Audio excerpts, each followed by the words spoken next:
अस्सलाम वालेकुम। बहुत अरसे बाद आपसे बात कर रही हूँ। तकरीबन 2 महीने हो गए हैं अब। कम्युनिटी टैब पे मैंने स्टेटस लगाया था कि मैं बीमार हूँ और काफ़ी मुश्किल दौर से गुज़री पिछले कुछ अरसे से। कोरोना वायरस आपको पता ही है, आजकल हर ख़ास व आम का मसला है। तो मुझे भी हो गया। हालांकि मैं व्लॉगिंग किया करती थी बाहर जाकर और मास्क पहनती थी, लेकिन व्लॉग बनाते हुए मास्क उतार देती थी। पर काफ़ी एहतियात के बावजूद मुझे घर बैठे बैठे ही कोरोना वायरस हो गया। क्योंकि ज़रूरी नहीं होता कि आप बाहर जाएं तो आपको कोरोना वायरस हो। अक्सर आपके घर में कोई पड़ोस से कोई आ जाए, कोई गेस्ट आ जाए, उनमें से अगर कोई इन्फेक्टेड है तो आपको घर पे भी हो जाता है और घर पे ज़्यादा ख़तरा होता है इस वजह से, क्योंकि घर पे आप कोई मेहमान आते हैं तो उनके सामने आप मास्क पहनते नहीं हैं और उनसे एहतियात भी नहीं करते। तो इसी तरह से कुछ मेरे साथ हुआ। तो 24 तारीख को मैंने 24 मार्च को मैंने लास्ट वीडियो अपनी अपलोड की थी। मेरे हस्बैंड की बर्थडे थी, वो हमने सेलिब्रेट की घर पे ही। और उसी रात को 3 साढ़े 3 बजे के करीब साकिब को बुखार हो गया बहुत शदीद। मुझे कहने लगी मेरे जिस्म में दर्द हो रहा है। तो मैं समझी नॉर्मल बुखार है, मैंने पैनाडोल वगैरह उनको दी और उसके बाद उनको दर्द नहीं जा रही थी। बहरहाल किसी तरह वो सो गए। अभी हमें शक नहीं हुआ कि हमारे साथ हुआ क्या है। तो सुबह कोई 10 बजे, पौने 10 बजे का टाइम था, मैं उठी तो मेरे सर में शदीद दर्द था और उसके अलावा मुझे टेम्परेचर हो रहा था। तो थोड़ा थोड़ा दिल में शक हुआ कि ऐसा क्या हुआ है जो रात को साकिब को और अब मुझे। उसके थोड़ी देर बाद फिर भी मेरा माइंड इस तरफ नहीं गया कि कोरोना है, क्योंकि हम लोग एक हफ्ते से कहीं बाहर गए नहीं थे। तो मुझे नहीं लग रहा था कि कहीं से कैच किया होगा हमने। थोड़ी सी देर गुजरी थी कि मेरी बेटी उठ के आई और आके उसने मुझे कहा, मामा मेरी लेग्स में बहुत दर्द है और मेरे गले में बहुत दर्द हो रहा है। और उसने ये कहते कहते ही ना उल्टी कर दी मेरे सामने बड़ी सी, वॉमिट की। तो बस फिर हम लोग को ना अलार्म बजा के कुछ हुआ है, क्योंकि एक ही रात में और सुबह हम तीनों पड़ गए थे। और बच्ची को देख के तो माँ बाप वैसे ही आपको पता है परेशान हो जाते हैं। उसने उल्टी की, मैं उसको वॉशरूम लेके गई, वॉशरूम में जाके उसने 2 उल्टियाँ और की, मज़ीद उसने वॉमिट्स की। मैंने उसको लिटा दिया, मैंने कहा सो जाओ, पैनाडोल दे के मैंने उसको लिटा दिया। अभी मेरी कंडीशन इतनी ख़राब नहीं हुई थी, बस मुझे सर में बहुत दर्द हो रहा था और आँखें नहीं खोली जा रही थी। उसको मैंने लिटा दिया। साकिब को शक हो गया, साकिब ने कहा हिरा ये हमें कोरोना हो गया। तो उसके बाद क्या हुआ, साकिब कहने लगे मैं अपना PCR करवा के आता हूँ। मैंने कहा नहीं ऐसी बुखार होगा, कोरोना कैसे हो सकता है, हम तो कहीं गए भी नहीं हैं।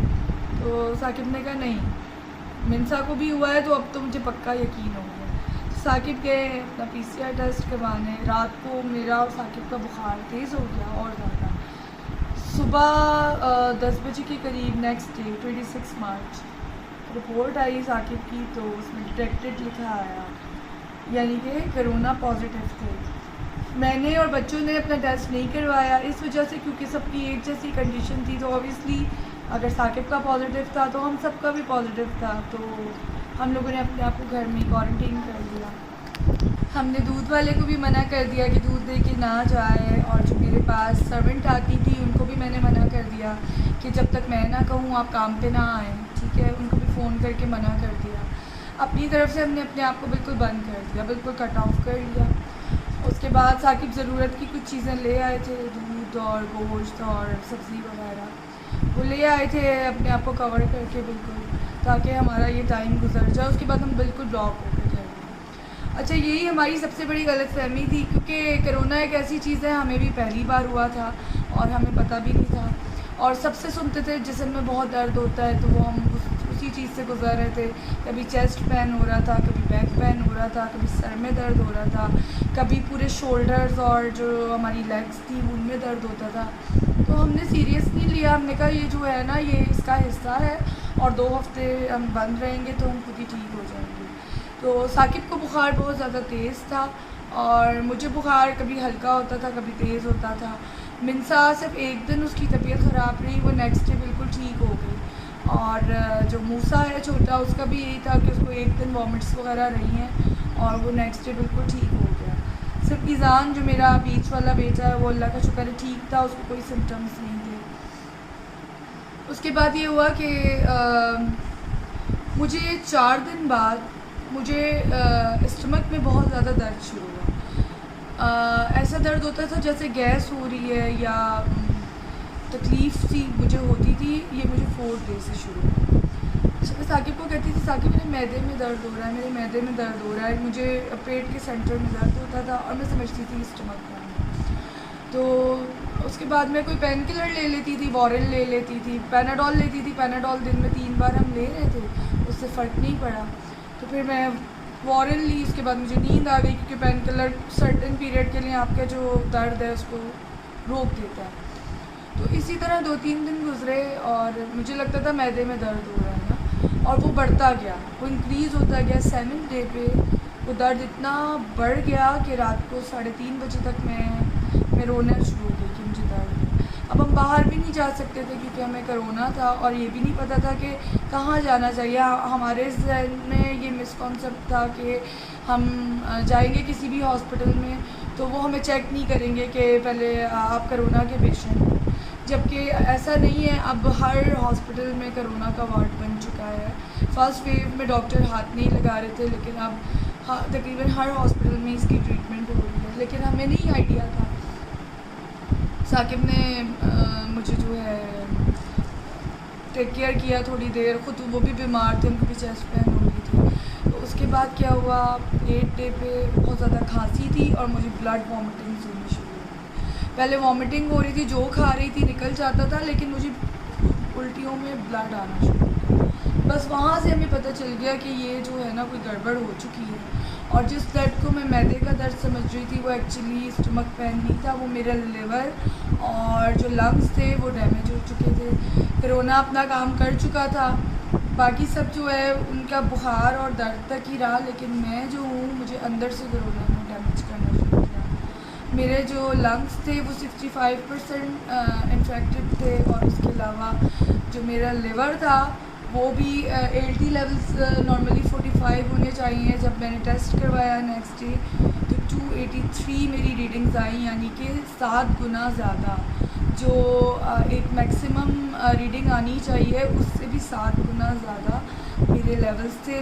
जो लिवर था वो मेरा फेलियर की तरफ जा रहा था और जो ब्लड आ रहा था ये इसी वजह से मुझे आना शुरू हो गया था और दिन में कई बार मुझे ब्लड वॉमिट हो रही थी।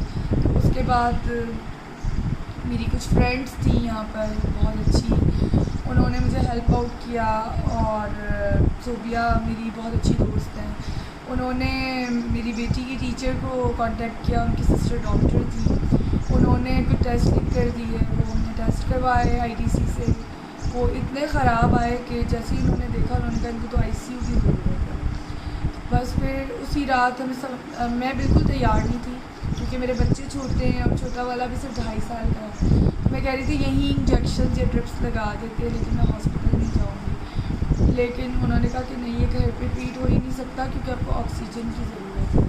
खांसी इतनी शदीद थी कि मैं मुँह से एक लफ्ज़ बात नहीं कर पा रही थी। मुझे खांसी आती थी, उसके साथ मुझे उल्टी आती थी, उल्टी के साथ मुझे ब्लड आना शुरू हो जाता था। बहरहाल फिर हमने यही डिसाइड किया कि हम बच्चों को उनकी दादी के पास छोड़ेंगे, उसके बाद हम हॉस्पिटल जाएंगे। मैंने अपने तीनों बच्चों को उनकी दादी के पास छोड़ा। ज़िंदगी में पहली बार ऐसा हुआ कि मैंने बच्चों को कहीं पे छोड़ा। और उसके बाद साकिब जब मुझे हॉस्पिटल लेके गए तो मेरी कंडीशन बहुत ख़राब हो चुकी थी। मेरे जो ब्रीथिंग थी वो बहुत ज़्यादा नीचे गिर रही थी, सैचुरेशन जो थी ऑक्सीजन की वो नीचे जा रही थी। नॉर्मल इंसान का ऑक्सीजन 90 होना चाहिए और एटलीस्ट 94 होना चाहिए, और मेरा 80s से नीचे जा रहा था, वो आहिस्ते आहिस्ते 70s की तरफ जाना शुरू हो गया था। तो ऑक्सीमीटर साकिब ने मेरी फिंगर पे लगाया हुआ था जिससे रीडिंग आ रही थी ऑक्सीजन की, मुस्तकिल नीचे जा रही थी। तो मुझे हॉस्पिटल लेकर गए हैं, तो हॉस्पिटल वालों ने चेक किया, उन्होंने बाहर ही वो 15 लीटर ऑक्सीजन उन्होंने जो है मुझे उस वक्त लगाई और ऑक्सीजन सिलेंडर बाहर ही लेकर आए। और उस वक्त जो है साकिब रोना शुरू हो गए अचानक से और मेरे सर पे हाथ फेरना शुरू कर दिया क्योंकि जब बिल्कुल मेरी सांस जो है ना वो नीचे गिरती जा रही थी और रीडिंग कम होती जा रही थी। स्ट्रेचर आया, उन्होंने मुझे अंदर लिटाया, मुझे अंदर लेकर गए और साकिब बाहर ही थे क्योंकि कोरोना वार्ड था, तो साकिब को अंदर उन्होंने जाने नहीं दिया मेरे साथ। पूरा पीई किट होती है कुछ, पूरा सर से पाँव तक कवर करते, वाइट कलर का ड्रेस होता है, उसके अलावा आप अंदर नहीं जा सकते।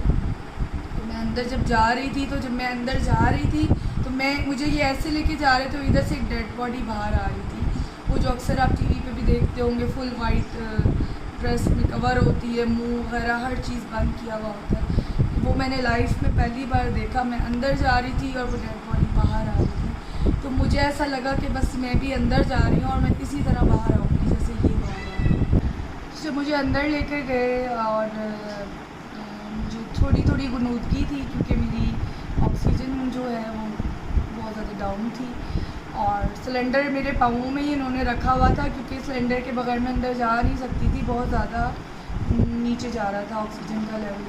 तो मुझे जब अंदर लेकर गए तो एक वार्ड था, वहाँ पे मेरे अलावा 2 और पेशेंट्स थी, दोनों लेडी पेशेंट्स थी।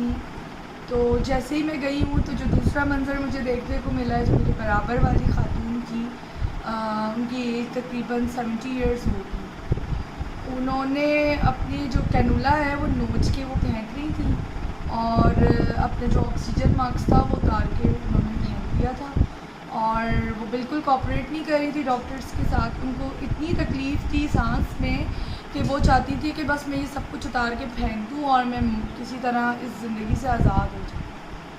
तो वो ऑक्सीजन भी बिल्कुल नहीं लगाने दे रही थी और सब कुछ निकाल के फेंक रही थी क्योंकि उनको बॉडी को झटके लग रहे थे सांस लेने में। तो वो जो दूसरी चीज़ थी, अंदर जाते ही मैंने वो देखी। तो उसके बाद डॉक्टर्स ने उनको कहा कि आप कोऑपरेट करें वरना हमें आपके हाथ बांधने पड़ेंगे। उन्होंने दोबारा कैनुला लगाया, दोबारा ऑक्सीजन मास्क उन्होंने सेकंड टाइम भी निकाल के उसको फेंक दिया। उसके बाद डॉक्टर्स ने बेड की दोनों जो साइड्स थी उधर से उनके हाथ भी बांध दिए और उनके पाँव भी बांध दिए। मतलब जुल्म करने के लिए नहीं बांधे, उनकी जान बचाने के लिए बांधे क्योंकि वो अपनी हर चीज़ निकाल के फेंक रही थी। तो जो दूसरा उस डेड बॉडी के बाद चीज़ देखी मैंने, उनको देखा तो मुझे बिल्कुल ना और एक मायूसी और घबराहट सी हो गई। मतलब मुझे लगा कि बस कोरोना वालों का यही हाल होता है और मैं भी बस यही सब मुझे भी फेस करना है। तो मैं बहुत ज़्यादा परेशान हो गई थी। तो फिर वहाँ पर जो उस वक्त नर्सेस थी और जो सिस्टर्स थी, उन्होंने मुझे कहा कि आपकी हालत इतनी ख़राब नहीं है, इंशाल्लाह ठीक कर जाओगी, आपकी एज भी अभी इतनी नहीं है और ये एक तो इनकी एज भी ज़्यादा है और इनको तकलीफ़ भी बहुत ज़्यादा है। तो बहरहाल उन्होंने मुझे तसल्ली दी और मैं उन्हीं को देखे जा रही थी ना। उसके बाद जो है उन्होंने मुझे इंजेक्शन लगाया डेक्सा का लंग्स के लिए, और उसके बाद मैं साकिब का वेट करने लगी। मेरा मोबाइल और मेरी सब कुछ चीज़ें, कपड़े वगैरह सब साकिब के पास ही था। और ये तो मेरा पहला दिन था वहाँ पर। फिर तकरीबन 1 से 1.5 घंटे बाद साकिब को पूरा ड्रेसअप होके जो कोरोना वार्ड का होता है और मेरे लिए खाना वगैरह लेके आया, लेकिन मैं कुछ भी नहीं खा सक रही थी। साकिब ने मुझे 2 बिस्किट दिए और एप्पल का एक टुकड़ा दिया, उसके अलावा मुझसे कुछ खाया नहीं गया, वो भी मैंने वॉमिट कर दिया था वहाँ पर। तो तकरीबन रात को देर से मैंने साकिब को कहा कि आप घर चले जाएँ क्योंकि बच्चे मिस कर रहे हैं। तो साकिब जा नहीं रहे थे, लेकिन तकरीबन 4 साढ़े 4 बजे तक मेरे साथ ही थे। उसके बाद वो घर चले गए थे क्योंकि सुबह उन्होंने फिर आना था मेरे पास और नाश्ता वगैरह सब कुछ उन्होंने लेकर आना था। चले गए तो इन्होंने सुबह मेरी तबीयत ज़्यादा ख़राब हो गई। रात को मैं साकिब के जाने के बाद काफ़ी खांसती रही, उसमें ब्लड आ रहा था बार बार। तो इन्होंने मुझे कहा कि आप आइसोलेशन वार्ड में नहीं रह सकती, आपको ICU में शिफ्ट करना है। तो मैं बहुत ज़्यादा घबरा गई। उसके बाद इन्होंने मुझे नेक्स्ट डे साकिब के आने से पहले ही मुझे ऊपर ले गए थे और साकिब आए तो उनको बता दिया कि इनको ICU में ले जाना है। फिर ये मुझे ICU में ले गए। ICU में ले गए तो वहाँ काफ़ी पेशेंट्स थे, मेरे अलावा 8 और पेशेंट थे और मैं कंप्लीट ऑक्सीजन पे थी। ऑक्सीजन मास्क था, इधर बहुत बड़ा शॉपर लगा हुआ था और जो ऑक्सीजन सिलेंडर के साथ अटैच था और बलून सा था, वो जब मैं सांस लेती थी तो वो फूलता था, फिर वो सिकुड़ जाता था। बिल्कुल मेरी कंडीशन ऐसी नहीं थी कि मैं आप लोगों से बात कर सकूं, अपने घर वालों से बात कर सकूं। और साकिब को भी अभी तक उम्मीद नहीं थी कि क्या होगा मेरा, मैं ठीक होंगी भी या नहीं होंगी। पेशेंट्स का बहुत बुरा हाल था। बस मैं आपसे सिर्फ एक रिक्वेस्ट करना चाहती हूँ, वो 6-7 दिन जो मैंने वहाँ गुजारे और जितनी मुझे मुश्किल थी, मैं वॉशरूम तक नहीं जा सकती थी। अगर मैं वॉशरूम जाने के लिए व्हीलचेयर पे बैठती थी तो मेरी हालत इतनी ख़राब हो जाती थी, मेरी आंखों से पानी आना शुरू हो जाता था और मेरी सांस उखड़ती थी और मैं इस तरह करके झटके लेती थी और वो ऑक्सीजन 1 सेकंड के लिए उस ऑक्सीजन के बगैर मैं सर्वाइव नहीं कर पा रही थी। बहुत बुरी चीज़ है ये, बहुत पेनफुल है, बहुत ज़्यादा डेडली डिज़ीज़ है। हम लोग इसको सीरियस नहीं लेते, लेकिन जब आप कोरोना वार्ड से होकर आते हो, आप वहाँ पे पेशेंट्स को देख कर आते हो। मेरे सामने वहाँ पर 3 डेथ्स हुई मेरे सामने। एक अंकल थे उधर, वो कहते कहते मर गए कि बहुत बुरी चीज़ है वार्ड पर, और जो नर्सेस थी वो कह रहे थे, हाथ जोड़ के कह रहे थे अपने प्यारों को बचा लो, बहुत बुरी चीज़। इतनी मतलब वो ये कह रहे थे और उनकी जान उसमें ही निकल गई ना, उनकी डेथ हो गई। जो लोग इस चीज़ से गुज़र रहे हैं, अभी लोग कहते हैं कुछ नहीं है, मजाक है, ये बिल्कुल मजाक नहीं है। जो लोग इस चीज़ से गुज़र रहे हैं ये वो जानते हैं, जिन्होंने अपनी जान दे दी है, कोई उनसे जाके पूछे कि वो कितनी तकलीफ़ से गुज़रे हैं। और जो अटेंडेंट हैं वो जब अपने मरीज़ को इस हाल में देखते हैं, एक एक सांस के लिए उनका जिस्म झटके खा रहा होता है, ये दर्द वो समझ सकते हैं जिन्होंने इसको अपनी आंखों से देखा है। एक मास्क लोगों के लिए पहनना बहुत बड़ा मसला बन चुका है, या ग्लव्स पहनना, लेकिन वो मरना पसंद करते हैं लेकिन केयर करना पसंद नहीं कर रहे। तो मैं तो ख़ुद इस चीज़ से गुजरी हूँ और मेरी आंखों में मेरे बच्चों के चेहरे घूमते थे, लेकिन मैं मुँह से कुछ बोल नहीं पाती थी। 4 दिन बाद मैंने पहली बात की थी ऑक्सीजन मास्क को हटा के, वरना 4 दिन तक मैं किसी से बात तक नहीं कर सकती थी। मेरी इतनी बुरी कंडीशन थी, मेरी आंखें तो खुली होती थी, मुझे होश भी होता था, लेकिन मैं बोल नहीं सकती थी। इसलिए नहीं बोल सकती थी क्योंकि मैं ऑक्सीजन मास्क के बगैर सर्वाइव नहीं कर सकती थी। वॉशरूम भी जाना होता था तो सब बेड पे, हर चीज़ बेड पे, बिल्कुल ऐसा लगता था जैसे मैं अपनी ज़िंदगी से, अपनी एज से 40 साल आगे चली गई। मैं 70-80 साल की हो गई हूँ। आईसीयू में मैंने इसी तरह 6 दिन गुजारे और ऑक्सीजन जो है वो मेरी वो आहिस्ते आहिस्ते कम करते गए। 15 लीटर से 12 पे, 12 से 10 पे, फिर 9 पे, फिर 8 पे, फिर फिजियोथेरेपी भी करते थे ताकि मुझे उल्टा लिटा के, और पीछे मुझे मेरी कमर पे जो है वो हाथ मारते थे ज़ोर ज़ोर से, उससे वो लंग्स का इन्फेक्शन जो है वो झड़ता है। इंजेक्शंस दिन में 4-5 बार मुझे लगते थे लंग्स के, लिवर के। तो बहरहाल आईसीयू के बाद क्या हुआ, मैंने किस तरह रिकवर किया, इस कोरोना में क्या क्या आपको एहतियात करनी होती है, किस तरह की ग़िज़ा लेनी होती है ताकि आपका इम्यून सिस्टम बूस्ट हो, इसके लिए मैं नेक्स्ट वीडियो में आपसे बात करूँगी, क्योंकि ये वीडियो बहुत लंबी हो गई है, बहुत टाइम ले लिया आप लोगों का। लेकिन आज बहुत दिनों बाद मैंने अपने अंदर हिम्मत महसूस की कि मैं वापस कैमरे को फेस कर सकूँ, आपसे बात कर सकूँ, वरना घर आने के बाद भी मुझे 1 मंथ लगा है उठ के बैठने में, प्रॉपर बात करने में और आपके सामने यूँ बैठने में। तो इंशाल्लाह दुआओं में याद रखिएगा, अभी भी कुछ इन्फेक्शन बाकी है। अल्लाह ताला जो है मुझे भी जो है वो मुकम्मल सेहतियाब करे, और प्लीज़ अपने प्यारों के लिए और अपने लिए, अपनी ज़िंदगी के लिए अपना ख्याल रखिए, SOPs को फॉलो कीजिए। जिस दर्द तकलीफ़ से मैं गुज़री हूँ उससे आप ना गुज़रें, आप अपने आप को बचाएँ, अपनी फैमिली को बचाएँ। शुक्रिया, अल्लाह हाफ़िज़। नेक्स्ट वीडियो में मुलाकात होगी जल्दी, और अपनी दुआओं में